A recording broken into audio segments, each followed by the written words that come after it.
এমন সময় বাঘ পিছন দিক থেকে এসে আমাদের একজনের উপর আক্রমণ করে। টার্গেটটা আমরা হাঁটা অবস্থা ধরতে পারিনি, ফিটিংয়ে এখানে কামড় দিয়েছে। এবার ও একটু ভয় পেয়ে গেল, গিয়ে দূরে লাফ মেরে ওখানে আমাদের দিকে রোকারোকি করছে।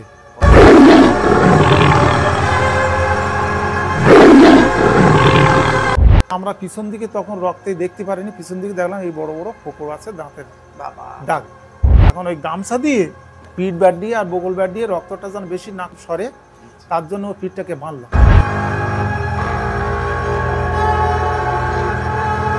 নমস্কার বন্ধুরা, আমরা এই মুহূর্তে রয়েছি সুন্দরবন হেমনগর কোস্টাল থানার শামশেরনগর গ্রামে। এখান থেকে প্রচুর মানুষজন নিয়মিতভাবে সুন্দরবনের জঙ্গলে যান মাছ কাঁকড়া ধরতে, মধু সংগ্রহ করতে। আমরা এখন এমন একজন মানুষের সঙ্গে কথা বলতে চলেছি, ওনারা মাছ ধরতে গেছিলেন, তো দুর্ভাগ্যবশত একটি বাঘের আক্রমণের ঘটনা ঘটে। তো সেদিনকে কি ঘটেছিল ওনার মুখ থেকে আমরা সরাসরি শুনে নেব। প্রথমে জেনে নেব আপনার নাম। আমার নাম নির্মল রপ্তান। এই যে শামশেরনগর এলাকা, এখানে তো জঙ্গল আর লোকালয় প্রায় মিলেমিশে একাকার হয়ে গেছে। আপনারা মাছ ধরতে গেছিলেন, তো একটা সাংঘাতিক বাঘের আক্রমণের ঘটনা ঘটেছিল। তো সেদিনকে কি ঘটেছিল যদি একটু শুরু থেকে বলেন। আমরা এখানে সুন্দরবন এলাকার মানুষ, আমাদের এখানে মাছ কাঁকড়ার উপরে জীবন জীবিকা নির্বাহ বেশি আমরা চলাফেরা করি। চাষবাস আমাদের আছে ঠিকই, কিন্তু আমাদের এক ফসলের দেশ, আমরা এই একটা ফসল করি, আমাদের বেকার এখানে বসে থাকতে হয়, আর অন্য কোনো কাজ আমাদের এখানে থাকে না, যার জন্য আমরা জঙ্গলে চলে যাই। এবার জঙ্গলে যেয়ে আমরা এখানকার মানুষ দেখা যায় যে পয়সা হয়তো কাঁকড়া মাছের উপর আমরা পাই ঠিকই, কিন্তু জীবনটা আমাদের উপরে খুব রিস্ক নিয়ে চলাফেরা করি। যে কোনো মুহূর্তে যে কোনো দুর্ঘটনা, যে কোনো সময় আমাদের দুর্ঘটনা ঘটতে পারে। তার উপরে রিস্কের উপর নির্ভর করে আমরা জীবনটাকে হাতে করে আমরা কিন্তু কাজকর্ম করে চলে আসি। তা একদিন আমরা ওই জঙ্গলে মাছ ধরতে যেয়ে 3 জন গিয়েছিলাম। তা 3 জন যেয়ে আমরা প্রয়োজনবশত ওটা শুকনো জ্বালানি প্রয়োজনে আমরা উঠেছিলাম মালে। আচ্ছা, এবার মালে উঠে আমরা যখন কাঠ নিয়ে যখন মানে নৌকায় ফিরছিলাম, এমন সময় বাঘ পিছন দিক থেকে এসে আমাদের একজনের উপর আক্রমণ করে। 2 জন ছিলাম সামনে, পিছনে যে ব্যক্তি ছিল তার উপরে বাঘটা আক্রমণ করে ধরে কোলের মধ্যে ধরে আঁকড়ে পুড়ে নেয়। তখন আমরা পিছন থেকে তাকিয়ে দেখলাম যে ওর বের করার আর রাস্তা নেই, এবং ও কিভাবে বেরোবে সে তার কোনো নিশ্চয়তা নেই। আমরা সঙ্গে সঙ্গে হাঁক দিলাম, আর জঙ্গলের মধ্যে মা বলে একজন বনবিবি অধিষ্ঠান আমাদের আছে, তার উপরে ভরসা করে, এবং আমরা মানে সন্দর্পণে আমরা চলি ঠিকই, কিন্তু মার উপরে ভরসাটা বেশি রাখি। এবার মাকে ডাক দিলাম যে মা আমাদের বিপদ থেকে উদ্ধার করো, আমরা বিপদে পড়েছি। এবার মাকে যখন ডাক দিলাম, সাথে সাথে বাঘটা ওই মানে যে মানুষটাকে ধরেছিল ওখান থেকে ভুল খেয়ে অন্য সাইডে গিয়ে পড়লো। পড়ার পরে আপনারা কি রুখে গেলেন? হ্যাঁ, আপনারা উদ্ধারের জন্য গেলেন। আচ্ছা, তখন ছেড়ে দিয়েছে। হ্যাঁ, মানুষটাকে বাঁচিয়ে নেওয়া সত্ত্বেও আমাদের একটা দায়িত্ব কর্তব্য আছে, তাহলে তাকে বাঁচানোর জন্য আমরা তার কাছে এগিয়ে যেয়ে মা বলে হাঁক দিয়েছি, লাঠিটাকে উঁচু করলাম। আচ্ছা, এবার ও একটু ভয় পেয়ে গেল, গিয়ে দূরে লাফ মেরে ওখানে আমাদের দিকে রোকারোকি একটা মানে ও করছে।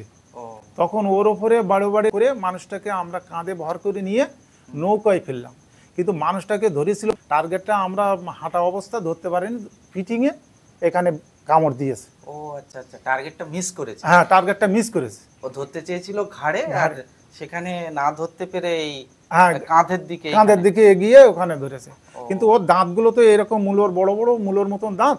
তা ও যেখানে যখন ধরে তা দেখা যায় যে বিড়ালের মতন, বিড়াল যেমন ইঁদুর ধরে মাথা বা মুখ দিয়ে নাক কান দিলে মুড়ির মতন যেমন একটা চিবিয়ে কুড়মুড় করে শব্দ করে ভেঙে চুরি ফেলে, ওরাও কিন্তু সেই তদরূপ সেই রূপ মানে বাঘের একটা এইরকম ক্ষমতা।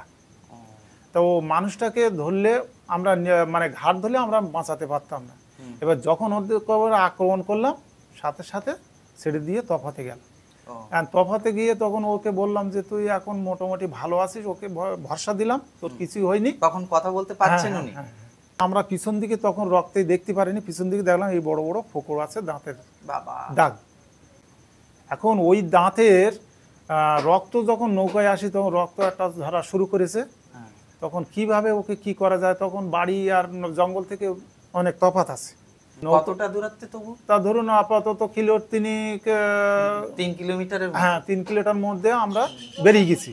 হুম, একজন আমাকে বললো যে কাকা কি করা যায়, আমি বললাম যে ওর একটা ব্যবস্থা এখন তো কিছু নেওয়া যাবে না, আমরা তো কিছু নিয়ে আসিনি, তাহলে কি করা যায়। এখন ওই গামছা দিয়ে হুম, মানে পিঠ ব্যাট দিয়ে আর বগল ব্যাট দিয়ে রক্তটা যেন বেশি না খরণ সরে, তার জন্য ওর পিঠটাকে বাঁধলাম, বেঁধে ওর নৌকায় ফেললাম। কিন্তু ওর যে দাঁতের যে যন্ত্রণা, তাতে করে মানুষটা মানে পাগলনিত ভাব একটা উন্মাদ মতন হয়ে গেছে। তখন ওই মানে ঠ্যাঙে বেঁধে কোলদার জায়গায় ওকে বাড়ি ফিরিয়ে নিয়ে আসলাম। কেন বাঁধলাম, যে ও যদি জঙ্গলে নদীতে যদি ঝাঁপিয়ে পড়ে যন্ত্রণা, কষ্টে। তাহলে তো ও আরেক বিপদ, ওকে তো বাঁচিয়ে নিয়ে আসা যাবে না তখন।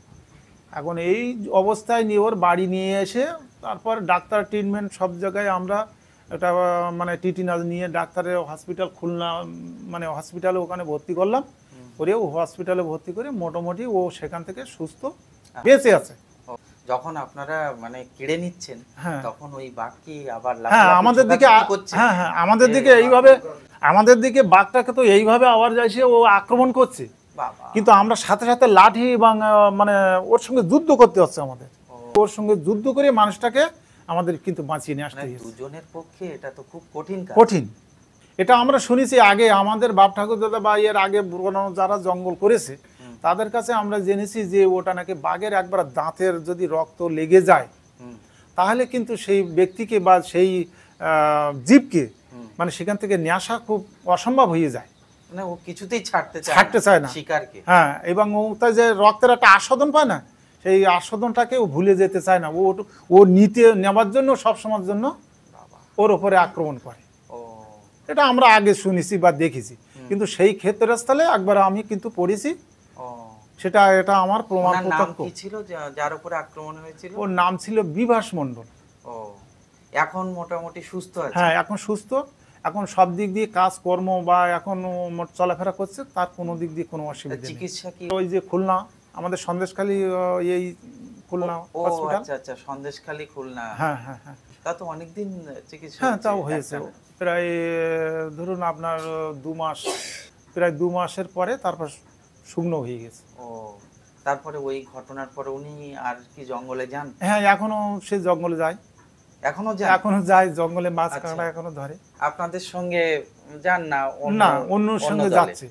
বিষয়টা হচ্ছে ও তো যে জঙ্গলে যে বাঘ যে ব্যক্তিকে ধরেছিল তার তো কোনো জমি বলতে নেই, আচ্ছা সে ওই মাছ কাঁকড়ার উপরে তার দিন মজুরি তার সব কিছু চলে যায়। আচ্ছা আচ্ছা।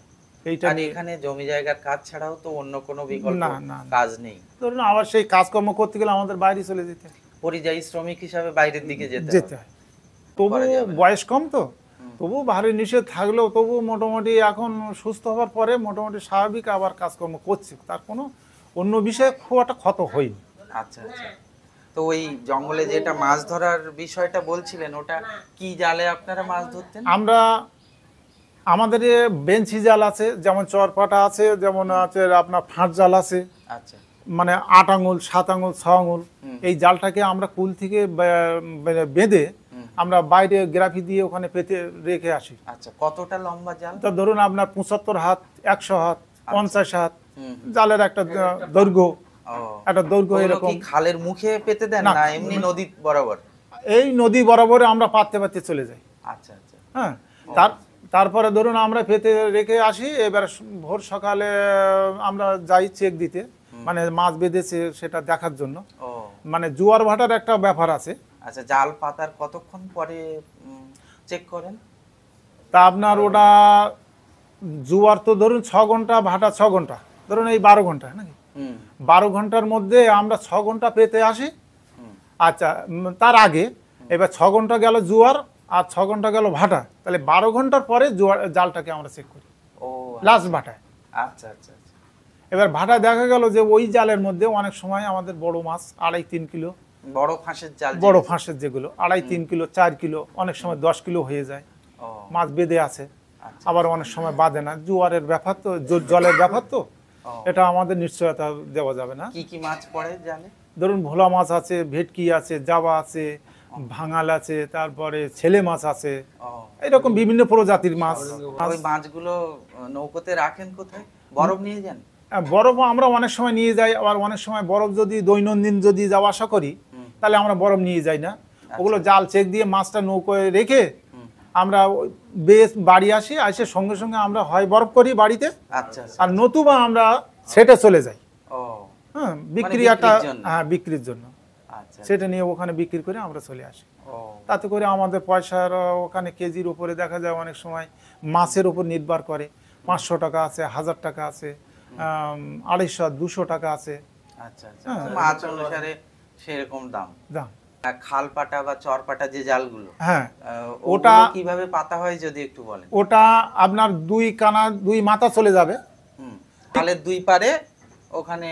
চলে যাবে আচ্ছা ওখানে ওই আটকানো হলো। এবার ওখান থেকে মাঝখানে আমাদের এরকম লগা মারতে হয়, ও। জলের একটা চাপ লম্বা আছে না, খুঁটি।